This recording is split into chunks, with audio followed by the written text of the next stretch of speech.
Cette société, Skull and Bones, crâne et ossements, est très puissante, autant en politique que dans le milieu des affaires et de l'industrie. Fondée en 1832, par William Huntington Russell et Alphonse Taft, son siège se trouve dans l'enceinte de l'université de Yale.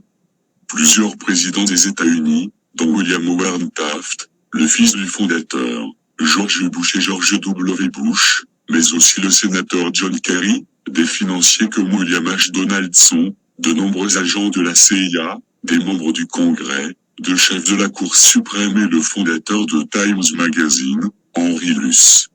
Depuis des dizaines d'années, une rumeur court selon laquelle Prescott Bush, le grand-père du dernier président Bush, avec quelques-uns de ses amis de Yale, tout membre de la société secrète, aurait profané la tombe de Geronimo à Fort Steele et volé son crâne et ses fémurs.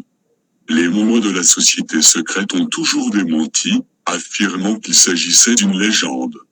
Un récit de la profanation venait d'un document de juin 1933 écrit pour le centenaire de l'association, signé « Le Petit Diable du D-121 », généralement attribué au critique et historien F. O. Mathiesen. Une hache a permis d'ouvrir la porte de fer et Patriarche Bush est entré et a commencé à creuser.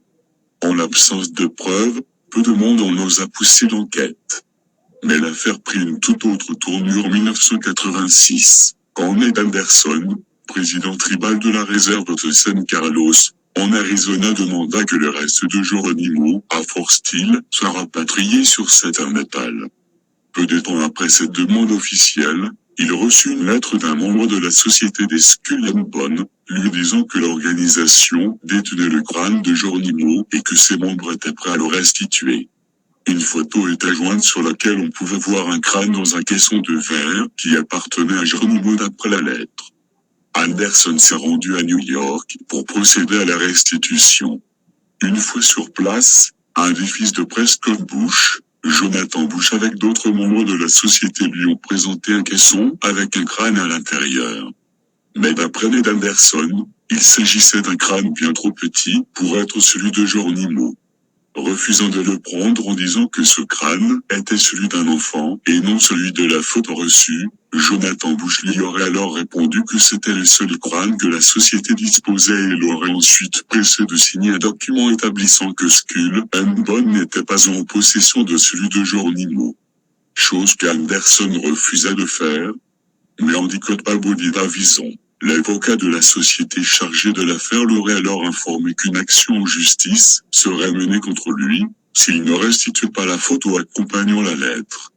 En 2006 et 2007, Mark Wortman, un écrivain spécialiste de la Première Guerre mondiale, autrefois professeur de littérature à l'université de Princeton et éditeur du magazine des anciens de Yale, a découvert, lors de ses recherches aux archives de la bibliothèque de Yale, la Yale Sterling Memorial Library, une lettre qui confirmerait la profanation de la tombe de Geronimo.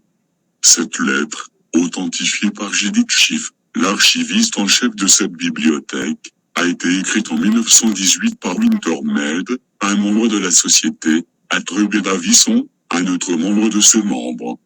Il y est clairement dit que Prescott Bush, aidé d'autres membres de la société des Skull and Bones, a profané la tombe de Geronimo au cours de leur service militaire à Fort Steele au cours de la même année.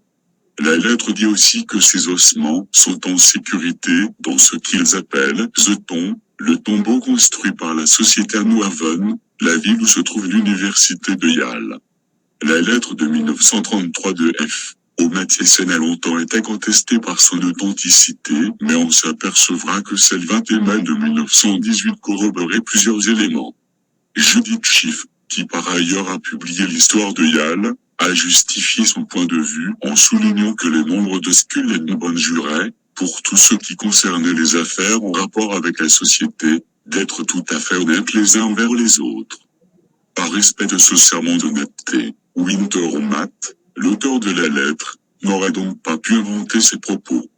Une nouvelle lettre a été envoyée au président George W. Bush en 2006 lors de son mandat présidentiel par l'arrière-petit-fils de Geronimo, Alain Geronimo, mais sans réponse.